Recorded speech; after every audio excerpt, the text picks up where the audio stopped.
Oh, it is the romantic drama of the century.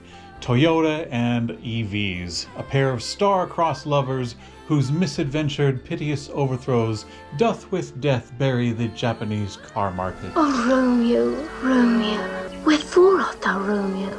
Okay, so I might be a little overdramatic about this, but yeah, here's the deal. Toyota cannot seem to commit to electric vehicles, and by so doing, isn't committing to pretty much anything else either. They are constantly going back and forth like a will they won't they relationship in a rom-com. It's so played out and frustrating that I just want completion to end the tension. Just give me an answer, Toyota. So today we're going to take a look at Toyota's fairly recent flip-flopping and what it all means. Real quick, if you've been under a rock, Toyota pretty much invented the hybrid market with the astonishing success of the Toyota Prius. This led to other car companies developing their own hybrid programs, which, as the name Prius was actually designed, it is a really good predecessor until 100% EVs became viable, which, if you didn't know, we're approaching that right now. In the meantime, Toyota invested in a small startup called Tesla Motors. Toyota actually owned 1.4% of Tesla back in 2016, but then Toyota decided to make their own electric car division, and they sold off their stake in Tesla in 2017.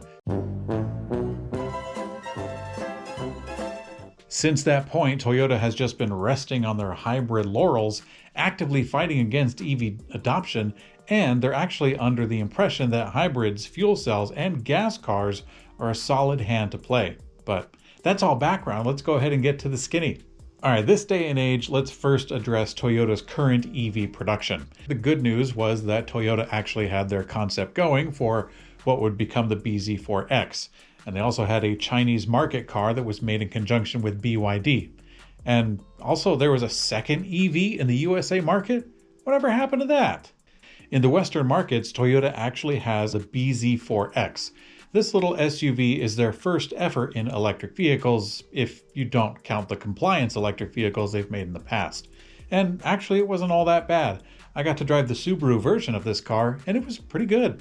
I think a lot of people will like that car. It's not really bad at anything, other than the fact that it's missing a glove box, but the rest of the SUV is actually a solid seller.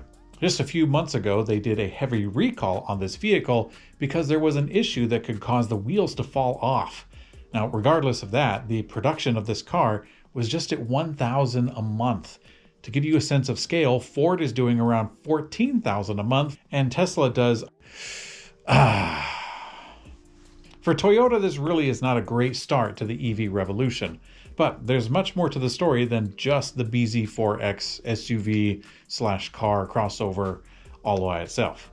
Some of you may recall earlier in the week when the news came out that 4 people inside Toyota were reported as saying that Toyota is rebooting their EV plans, and they were inspired by Tesla to make that big change. That's really good news, don't you think? But guess what? Just on Wednesday, it was reported that Toyota's only EV in the States, the BZ4X, would be ramping up production. But there's a caveat to that because the higher production won't occur for 2 years. In the year 2025, Toyota's actually going to get their act together for this currently decent electric vehicle. And by the time 2025 comes around, I don't know how decent that vehicle is going to compare. So this is bad news because by then, the rest of the industry will have moved on. Time to both shows. There's been the announcement about your breakup. You know what? I've moved on. A panoply of companies have been investing in manufacturing, battery supply, mineral supply, and much, much more. But Toyota has a lot of batteries thanks to their existing hybrid rollout. Batteries they plan to use for EVs, right?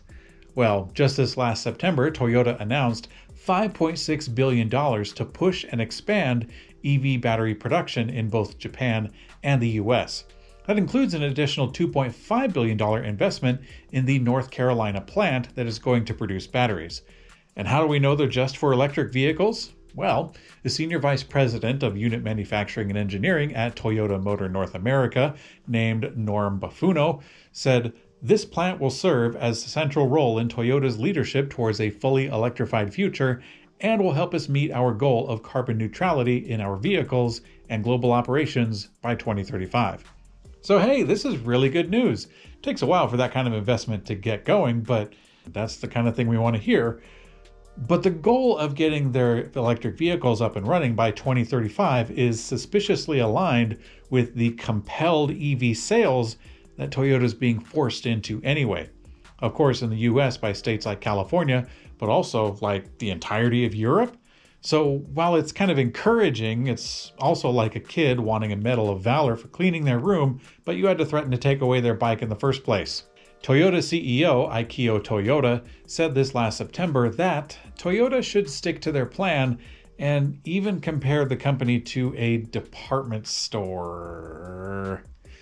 Okay, I'm going to assume that means something very different for the Japanese market than it does here, because for the USA market, he may as well have called Toyota an extinct dinosaur. But this attitude isn't just centralized in the company's CEO. Sean Hanley, the Vice President of Sales and Marketing at Toyota Motor Australia, made comments comparing the many hybrids Toyota has sold as equal to electric vehicles in terms of climate change reduction. And also, Jack Hollis, the Executive Vice President of Sales at Toyota Motor North America, said of EVs, quote, "I don't think the market is ready. I don't think the infrastructure is ready. And even if you were ready to purchase one, and if you could afford it, the price is still too high. It took 25 years to get to less than 10% market share for the hybrid. The consumer isn't demanding EVs at that level." So I really don't know what to make of this back and forth will they, won't they between electric vehicles and Toyota. Overall, I think Toyota wants to have their cake and eat it too, but I really don't think it's going to work out for them. The way I see it, Toyota is being dragged into the EV future, and they're kicking and screaming the whole way. They're acting like their hybrid market that they launched, and admittedly they did, that's plenty enough, and that we should be grateful for their generous contributions to the planet. But on the other hand, Toyota has been announcing their investments in batteries, retooling of their EV program, and they're so ambitious that they announce more electric vehicles than they can shake a stick at. But Toyota has everything that they need to make the change to electric vehicles. Chiefly, they have a ton of money, and they have existing supply for some electric components. Regarding brand loyalty, Toyota has plenty of time in that regard alone. I think their former crown as the most profitable automaker has left an indelible impact on the public. But then again, Toyota just can't afford to wait. The marketing and customer loyalty won't help them secure large-scale component supply, and will certainly not help them retain or recruit engineering talent who want to build the future. Toyota could experience what's called brain drain just by sitting on their hands, and pulling the rest of the Japanese market with them is going to be tragic indeed. What it is that I'm not in very many markets right now. So we've covered a lot of ground in this video, but really just the same ground back and forth again and again. What do you guys think of Toyota and their relationship with electric vehicles? Do you think that Toyota is going to take the plunge?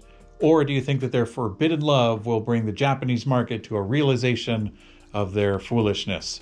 Let me know in the comment section below. I'm Mikey for Electrek, and I will see you on later. What are you talking about? It's Kermit's fault!